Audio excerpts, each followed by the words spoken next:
The number to call is 0818 2222 205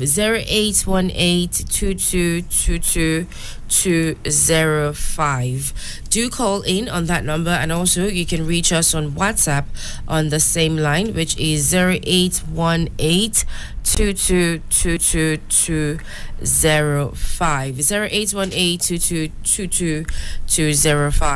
And right now, let's get to speed with the news stories and also run through specific headlines. And at the half hour mark, as usual, I'll bring on our guest in the studio to properly analyze some of the stories that might be very pressing today. And today is the 7th of February 2024, and the cover story on Punch newspaper says Nigerians spent 98 billion naira on foreign trips, education in 10 years, and this was cited by the Central Bank of Nigeria.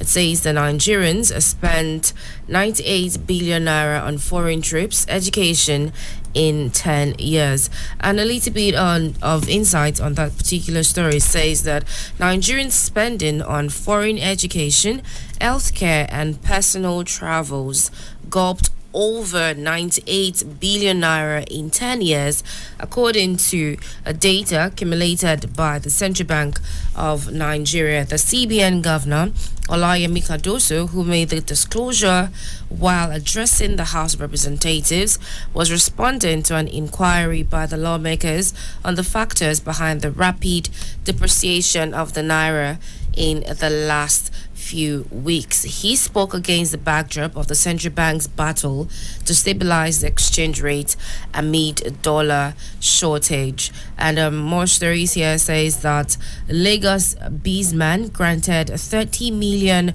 naira bail over alleged 10 million naira fraud. Lagos businessman granted a 30 million naira bail over alleged 10 million naira fraud. And also we can see that APC PDP trade words over Kano and Niger protests.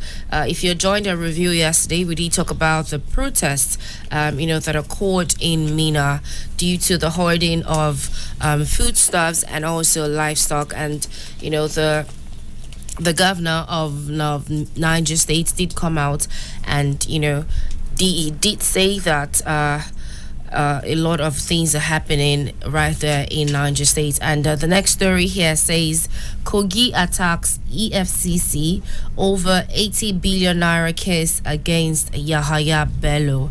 The Kogi State attacks EFCC over 80 billion naira case against Yahaya Bello. And that is they described it as laughable, the allegation by the Economic and Financial Crimes Commission that the immediate past governor, Alhaji Yahaya Bello, was involved in an alleged 80 billion naira.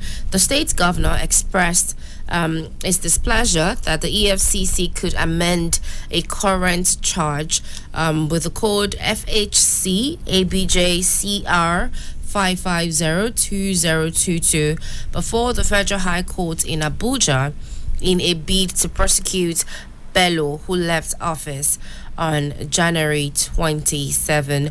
If you do get your hands on the Punch newspaper, you definitely can check for this particular headline and run through the rest of the story so as to get up to speed with the certain unnecessary details as well. Here we can see, still on the Punch newspaper, that Abia Varsity shut down indefinitely as students protest fees hike. Abia Varsity shut down indefinitely as students protest fees hike. The Michael Okpara University, Umudike, Abia State, has suspended indefinitely activities following the protest by students against the increment of school fees in the early hours of Tuesday.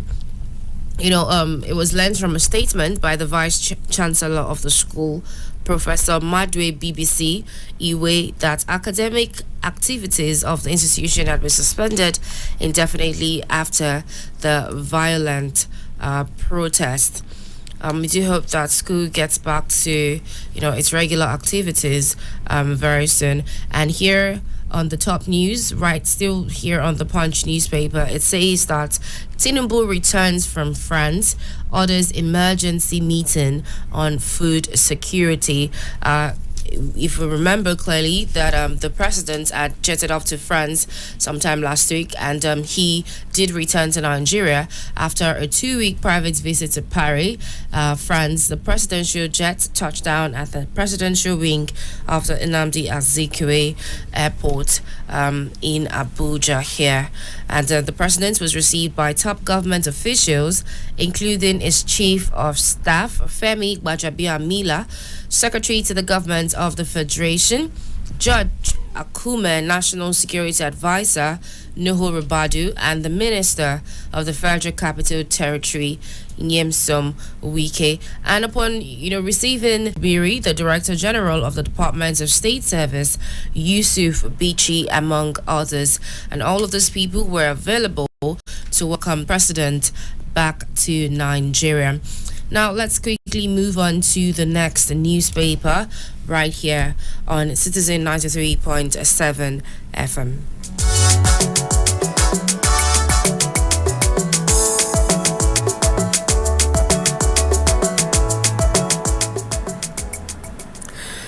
And having looked at a particular story on the Punch newspaper in regards to the president calling for an emergency meeting on food security, right here on This Day newspaper, we can see that the federal government convenes emergency meeting to address rising food prices. And this comes with about 6 riders that says that FG insists no food shortage in country, and the federal government accuses opposition of using high cost of food and naira depreciation to cause crisis. The federal government also urges millers, major traders to make their reserves available, and Tinubu directs committee to take immediate steps to arrest the situation. And the 5th rider says lawmakers tell stakeholders to open national food reserve, explore grain importation, and others. And the last rider here says that APC PDP trade blame over protest in Kano, Niger. Definitely we'll be looking at this particular story as it is pretty much reflective on the cover stories of major newspapers, and I'm sure this is something we should have a conversation about. But then the next headline here says that Tinubu to flag off construction of 3,112 housing units in Abuja. He is set to flag off the construction of 3,112 housing units at the Karasana area of the Federal Capital Territory in Abuja on Thursday, and that is sometime tomorrow. Apparently, the groundbreaking exercise, which is a statement made by Mark Chiese, the Special Advisor Media to the Minister of Housing and Urban Development, Ahmed Musa Dangiwa, said it is a part of a public-private partnership project signed in December 2023 between the ministry and a consortium of companies.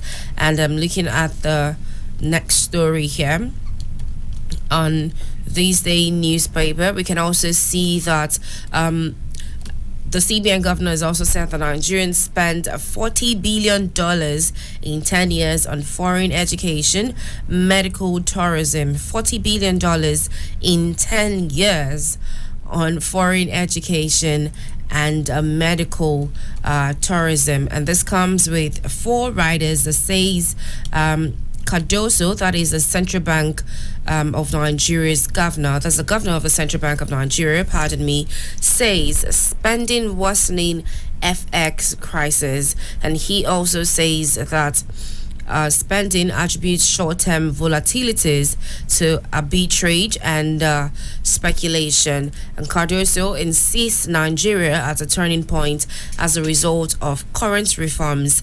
And the Deputy Speaker says that our decisions, policies must address people's needs.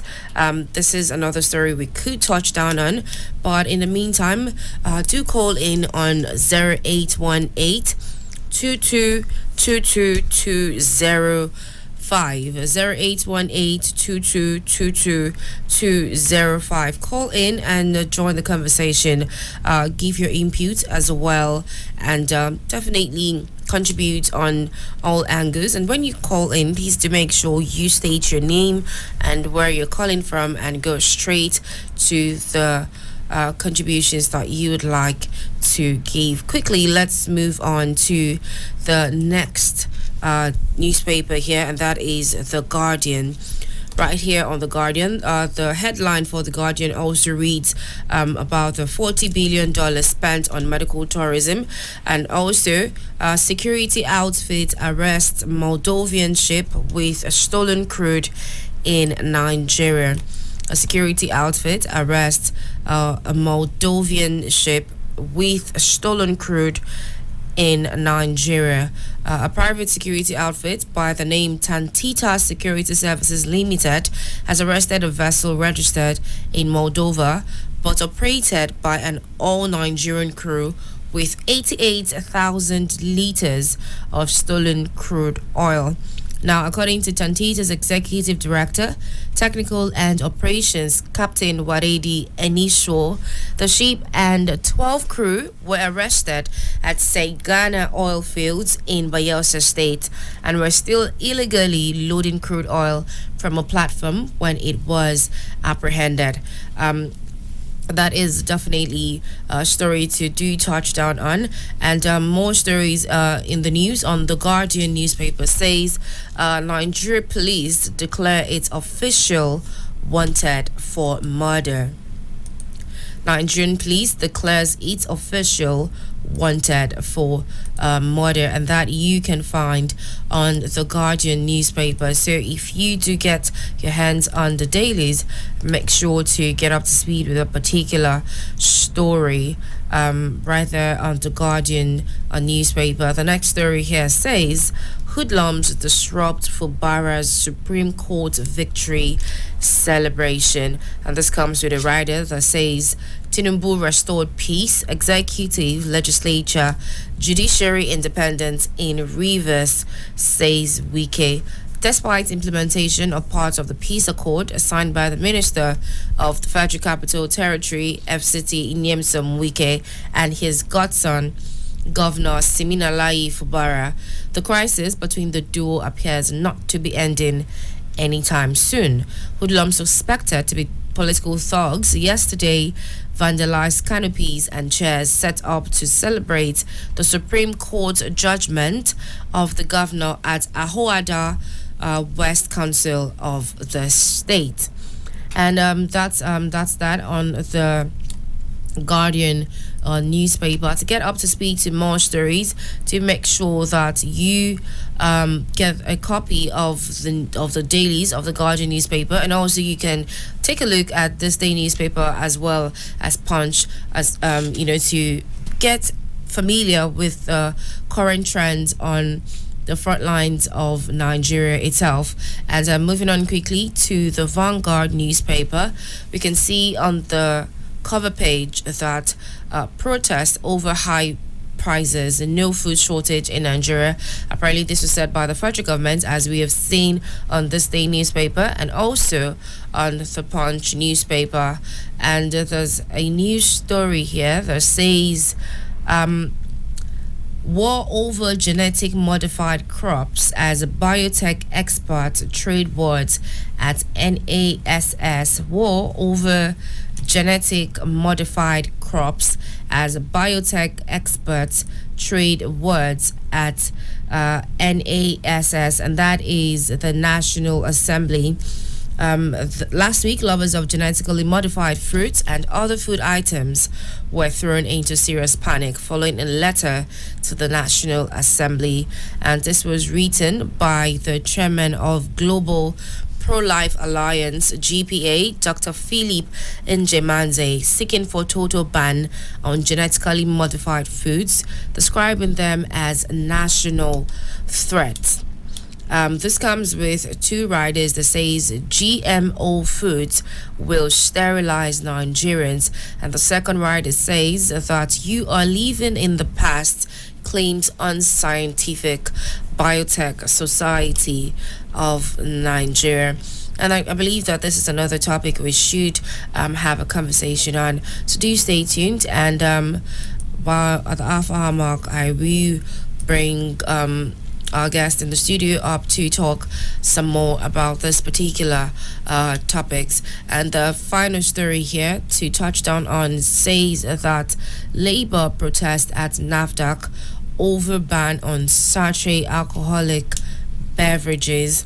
Labour protests at NAFDAC over ban on sachet alcoholic beverages. Apparently, sometime yesterday, sachet alcoholic beverages were declared banned by NAFDAC, and then this comes with two riders that says agency seals firms production lines in Ogun, and 40,000 jobs, billions of naira investment at risk. And this was said by the Labour, that is, the organized Labour stumped the Lagos office of the National Agency for Food, Drug Administration and Control, that is NAFDAC, over the ban and shutdown of production lines of companies manufacturing alcoholic drinks in sachet and small bottles below 200 ml. The organized Labour was led by leaders of Trade Union Congress of Nigeria and the Food, Beverages and Tobacco Senior Staff Association. Labour rejected the ban on the production of alcoholic beverages in sachet and small bottles by the federal government, saying that no fewer than 45,000 jobs and billions of naira investment are at the risk of going down the drain. And let's see what's happening on the Nigerian Tribune right here on Citizen 93.7. Once again, you can call in on 0818 222209, 0818 pardon me, 0818-2222-205. And you can also reach us on the MTN line, which is the 0903 2229797, 0903 2229797. Call in to your opinion this morning, and please make sure that you do avoid the use of vulgar language when you call in, and make sure to stick to the topic of discussion. You are listening to Citizen 93.7, and we are running through certain numbers of national dailies right here for the newspaper review. And right now we're taking a look at the Nigerian Tribune, and here apparently most of the cover stories for this morning's dailies is in relation to the shortage of food. And here it also says that poor wages, the lamentations of a soldier. Poor wages, the lamentations of a soldier. And we can also see that Amotekun arrests 149 suspected criminals in Ondo. Amotekun arrests 149 criminals in Ondo. And the next story here says Ribadu Gbajabiamila ministers meet, say government will unlock food in storage facilities. And here, economic hardship, PDP tackles APC over claims opposition behind protest. Quickly, let's see what is happening on the Daily Trust newspaper. On the cover story, which is the top story here on Daily Trust, we can see that Nigeria versus South Africa, not a mere game analyst. Apparently, this is in relation to a sports story. So, if you are a sport fan, definitely it's our country against South Africa right now. It says that Nigeria versus South Africa, not a mere game. It is definitely one of the greatest games so far. And next story here says, in relation to Japa, the federal government builds migrants center for Nigerians willing to return from Europe. The federal government builds a migrant center for Nigerians willing to return from Europe. And then next story here says, Osaka falls at first hurdle in Abu Dhabi. Osaka falls at first hurdle in Abu Dhabi. And finally, under fire, Pochettino reviews good text from Chelsea owners. Last story here before I move on to the leadership newspaper. It says that APC defends Tinubu, says Nigeria's problems generational. Felix Moka, the All Progressives Congress publicity secretary, has said that the economic problems the President Bola Tinubu-led administration is working to tackle were created generationally.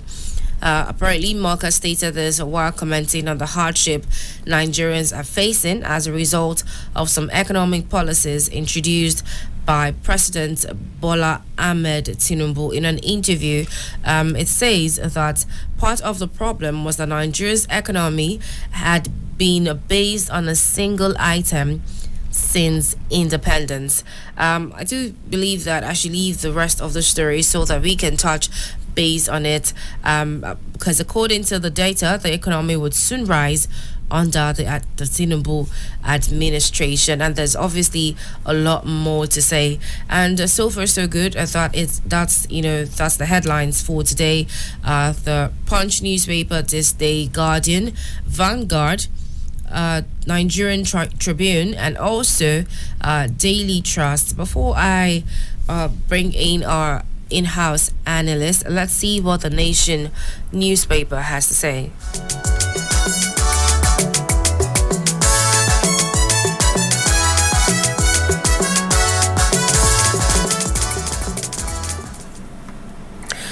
And many thanks for staying tuned here on the Nation newspaper. It says that Tinubu to military step up action to end multi-dimensional insecurity.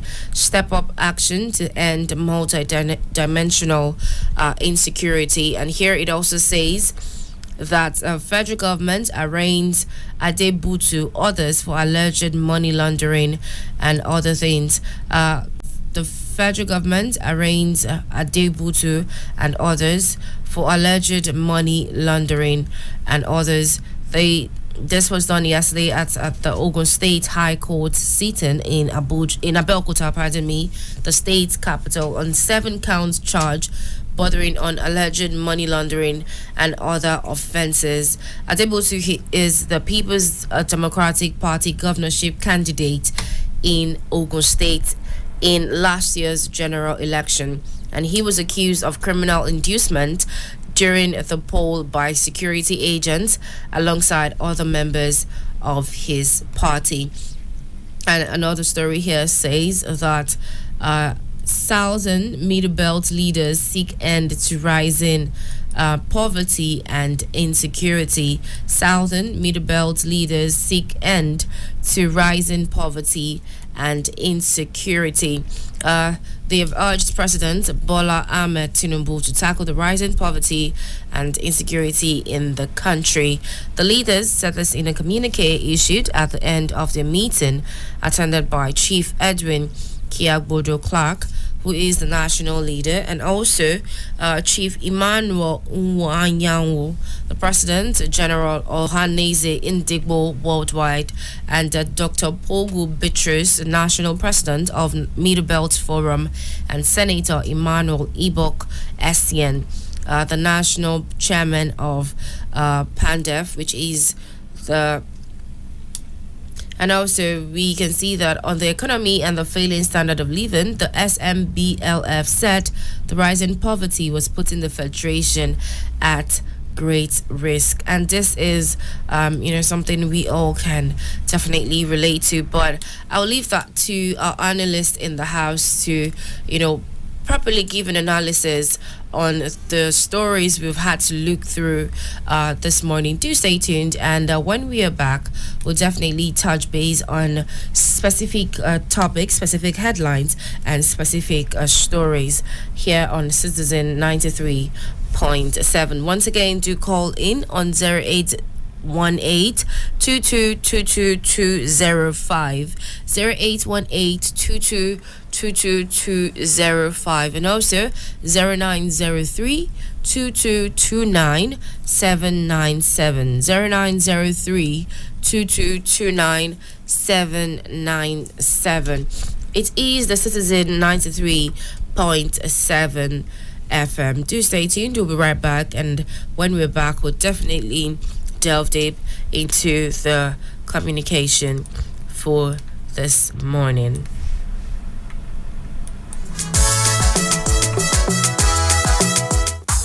Nigeria go better, Nigeria go better, Nigeria go better.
And many thanks for staying tuned. In case you're just joining, this is the Citizen 93.7 FM, and you are listening to Sean Smith. And it is the newspaper review right here on your favorite radio station. And about now, we need to properly analyze certain stories that has made the headlines, and we've seen across our national dailies. And definitely, I have with me our in-house analyst, Mr. Salman Salami, who is also a seasoned journalist and the COO of Citizen 93.7 FM. Good morning, sir. Very good morning to you, Sheung, and our Super Citizen listeners. Very good morning to you. All right. Also, the number to call to join this conversation is 0818-2222-205. 0818-2222-205. And you can also reach us on 0903-2229-797. 0903-2229-797. Now, quickly, let's delve into this morning's conversation, and we'll start the analysis from the point of Tinubu returning from France, and that is the president of the Federal Republic of Nigeria. He had embarked on a 2-week private visit to Paris, France, and upon return he orders an emergency meeting on food security. As it's been all over the news that there's a shortage of food. There are angry youth and women, and they've taken to the streets of Mina. They've also taken to that's the Niger state capital, and they've also taken to Kano to protest what they described as the rising cost of living in the country. Now, similar protests also erupted in Ondo State, Nigeria's southwest. And when he returned, amidst all the protests in some states over the rising food and living costs, he orders for an emergency meeting. And also, in line with that, we can see that the Gbajabiamila Amila also did say that they are about to open the food reserve of the nation. Now, the question is, what exactly do you make of this, and what is your own take on this particular story? Thank you very much for starting this review from this angle. Let me first welcome back the president to the country after his private visit that took him 2 weeks to Paris. Let me thank the president for doing the right thing by calling for emergency meeting over the increasing rise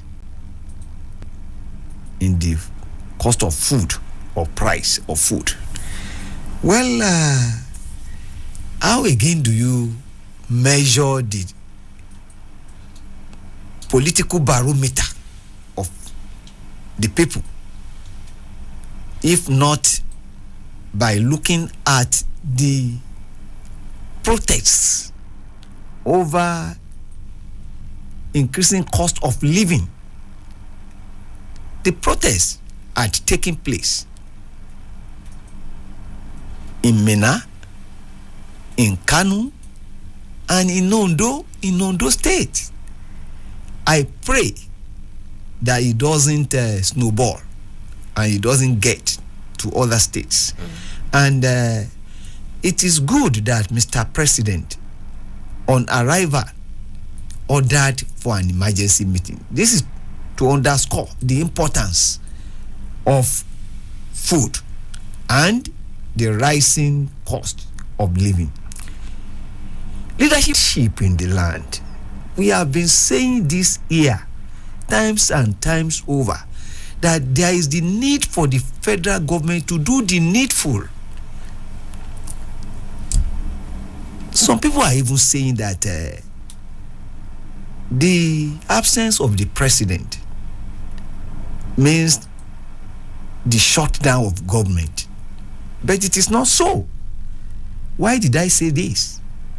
Even in the absence of the government, of Mr. President, Gbajabiamila, the chief of staff, held a meeting with senior government officials on this very issue of food scarcity and increasing rise in the cost of foodstuffs.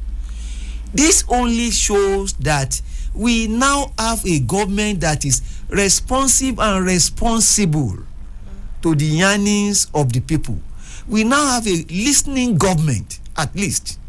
So, we should be proud that at least for now, in our lifetime, we have a government that is responsive and responsible to the yearnings of the people.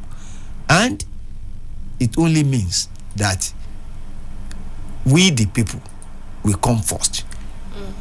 But more than talking, let them walk the talk. Let there be food, accessible, affordable, and let Nigerians, if a sigh of relief. We've been saying this here, and we do not intend to appear like a broken record, repeating the same thing every day. Let the government do the needful and put smiles on the faces of Nigerians. This is the least it can do for us. But then, according to to this day newspaper, they said that a particular story here in regards to the rising food prices and also the convening of the emergency meeting by the federal government. They said that the federal government insists that there is no food shortage in the country and also accuses opposition of using high cost of food, naira depreciation to cause crisis. Truth be told, there is shortage of food stuff in the country, and again, the cost of getting food stuff is on the increase. It's rising on a daily basis. It is due to inflation and the value of the naira that is depreciating on a daily basis.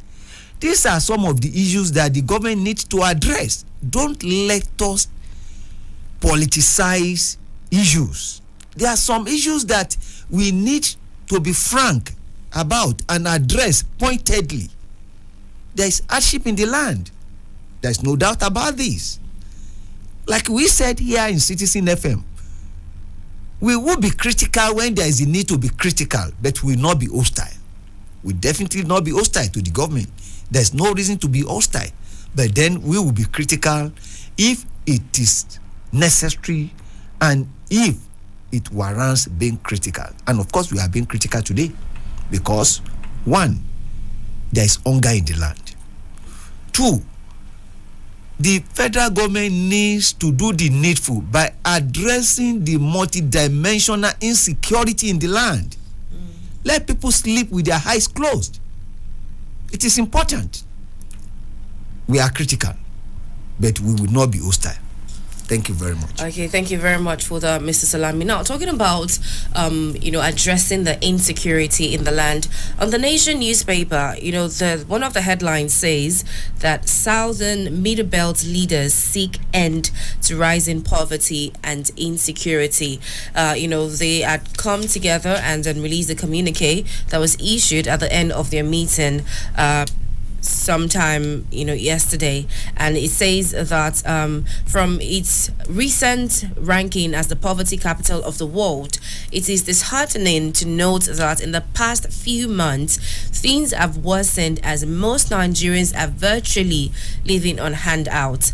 And this is also in relation to what Mr. Salami just said about being critical is important, but we are not going to be hostile because this is a station where we address certain things, we get to talk about it, and we also believe that the federal government is listening and paying attention, and at the end of the day they would put into cognizance the need of the economy. Now, with this communique that has been issued by the southern leaders, the middle belt leaders, and seeking the end to rising poverty and insecurity in the land. And they commenting on the worsening insecurity. The communique also reads that in all parts of the country, terrorists, bandits, kidnappers, armed robbers, and other violent groups have taken over our cities, villages, and highways.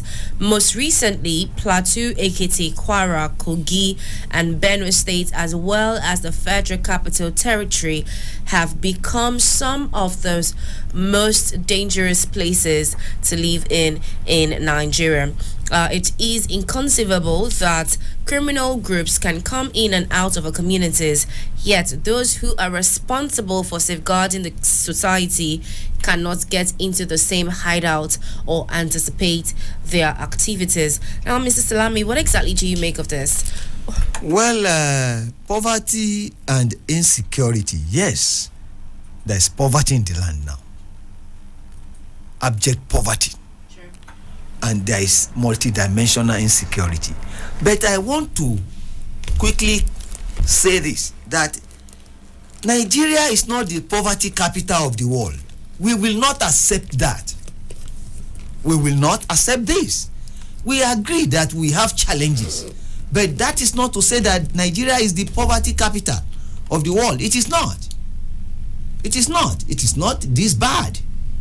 We are not saying that we do not have challenges. We do.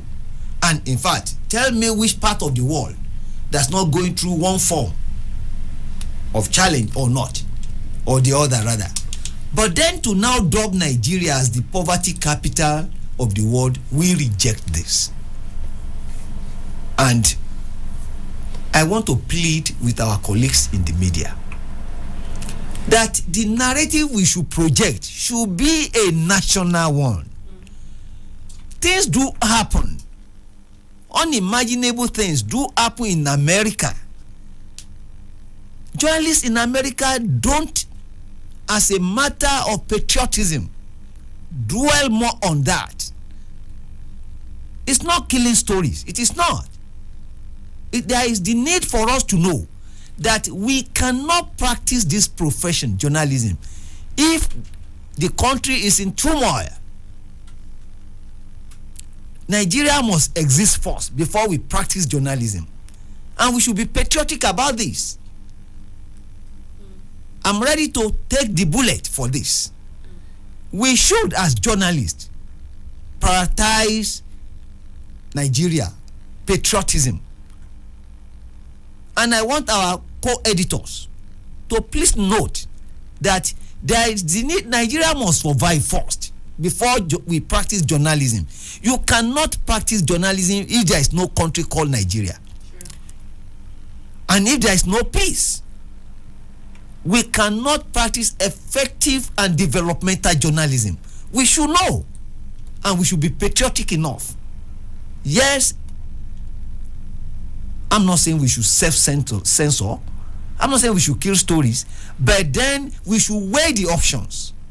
Nigeria first, please, and let us be patriotic. All right, thank you very much for that one. Reiterating that it's important that we are patriotic Nigerians, because obviously the media is the forefront. So whatever we project is what every other person out there sees. Now let's move on quickly to this, the next story. Also, in relation to the shortage of food supply and all of that, it says here that APC opposition threw brickbats over Mina and Kano protest, and that one is on the Nation newspaper. And the same story you'd find on the Punch newspaper that says APC PDP trade words over Kano Niger protest. Apparently, a group of women in Niger reportedly blocked the ever busy Mina Bida Road at the popular Pakungu roundabout and called on the administration of President Bola Tinubu's government to address the problem of hunger in the land. And yesterday also during the newspaper review, we had also seen where the governor of Niger State actually also said that some people were hoarding food and livestock, and it was increasing the rate of hunger in the state as well. But now that the People's Democratic Party denied the allegations, saying the protests were merely a reflection of the hardship in the land occasioned by the economic policies of the ruling party.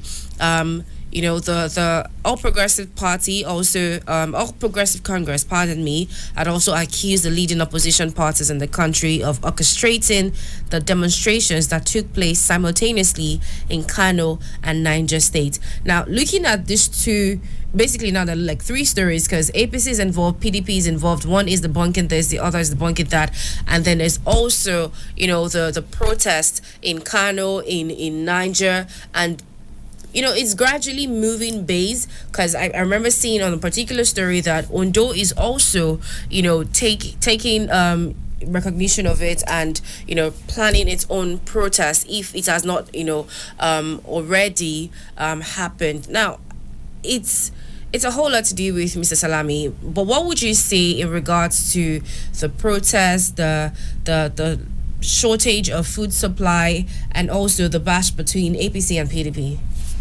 We have said enough on this. What I just what I just want to address is this trading wars over protest by politicians, especially the members of the All Progressives Congress and the People's Democratic Party. Hunger does not know politics. Hunger is not a PDP thing. Neither is it APC thing. Hunger knows no tribe. It knows no political party. It knows no ethnic group. Once you are hungry, irrespective of tribe, creed, or color. There is hunger in the land. Don't let us play politics with this. And the sooner the government realizes this, the better for all of us. That is not to say that politicians will not be politicians, in which case I mean political parties, the opposition parties may take advantage of it and politicize it. But even at that, the truth is this: there is hunger in the land, and please address the hunger in the land. That is basic, and that is more important to all Nigerians than politics. If there is no hunger in the land, if opposition parties decide to play politics, people will not listen to them and they will not succeed. Let's do the needful first. Okay. And don't let us pass box and politicize a very, very important issue that touches the fabric of our existence. Okay, thank you very much, Mr. Salami. Now, looking at this particular story about, war over genetic modified crops as biotech experts trade words at NASS, that is at the National Assembly. Okay, do hold on. Let's quickly take this call, and when we're back from this, would have take more conversations. Hello, good morning. Hello. Hello, good morning. What's your name once again? My name is Kennedy. I'm calling from Cairo. All right, please. Good morning. Go ahead, Kennedy. I want to greet our guests, and before I welcome the president, I also want to welcome Citizen FM back. For a long time we've not heard you people concerning newspaper headlines. So now that you've come back, we pray you people will never go back again. Amen. Thank you very much. Now I would say so. Talking about this rise in cost of living, food item precisely. I just want to point it out very clear. Let us not use politics, tribal sentiment, or whatever. The reason is because of insecurity. That's just the reason. How many farmers today can boldly go to their farms and come back? We live in a country that after you farm, before you harvest, you have to go and meet people and pay them before you go in and harvest. So I think for us to get it right, we must tackle this insecurity. Talk about Benue State. Benue State used to be the food basket of the nation. I don't know whether for now that's still the food basket of the nation, because last time I went to Benue State and priced just a tuber of yam, I was shocked. So let's go back and get it right. I don't know where we get it right. I don't know where we got it wrong. But when it comes, you at the end of the day, I heard you also talk about the present government, saying it is the opposition that is carrying this. No, just like Salami said, no. Come all these places that there are insecurity, these places that these bandits and the rest people that are causing hardship are hiding. Let's show them that there is no hiding place for criminals in Nigeria, and then you see everything will be okay. Thank you. God bless every positive thing in Nigeria. Amen. Thank you very much, Kennedy, for calling in, and have a wonderful day as well.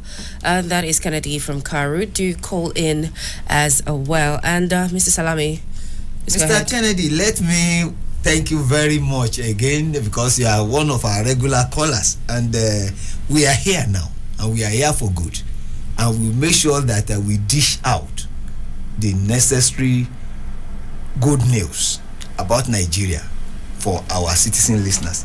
But we still believe that things will get better.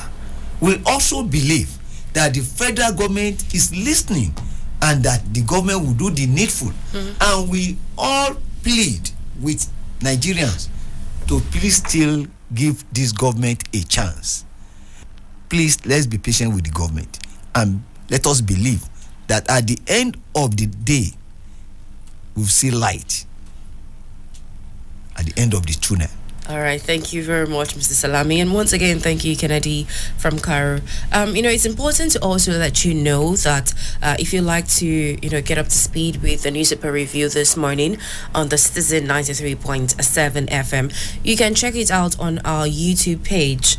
You can search for Citizen FM, and you'd find the newspaper review for today and every other day, so you can obviously catch up to speed. And also, we are streaming live right now, and with little or no time by our side, I believe this is a good point to bring this morning's review to a close. But before I go, any last words, sir? Well, I will not leave until I mention this issue of Abia State University and the protest over tuition fee. Over tuition fee. It's been shut down, actually. It says that they've been shut down indefinitely as students protest fees hike. Let the government look into this. Let them allow our children to go back to school. Make education affordable and accessible. It is the least they can give the downtrodden masses. The parents are already undergoing the hardship in the land is too much. Please, let's look into this. Yes, education cannot be free, but make it accessible and affordable, especially for the indigent students. All right, thank you very much for that one. The name of the school is Michael Okpara University of Agriculture, Umudike, Abia State, and due to the protest that the students instigated, the school has been shut down in regards to the fees hike.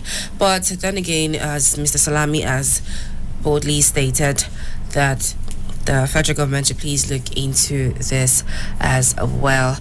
And this is the point where we have to, call it a day on the newspaper review. Thank you very much to our listeners for joining, and also thank you for those who tried calling who couldn't access the phone lines. Tomorrow is another day. Catch us here, same time, 7 a.m. We'll be here to review the papers with you and obviously analyze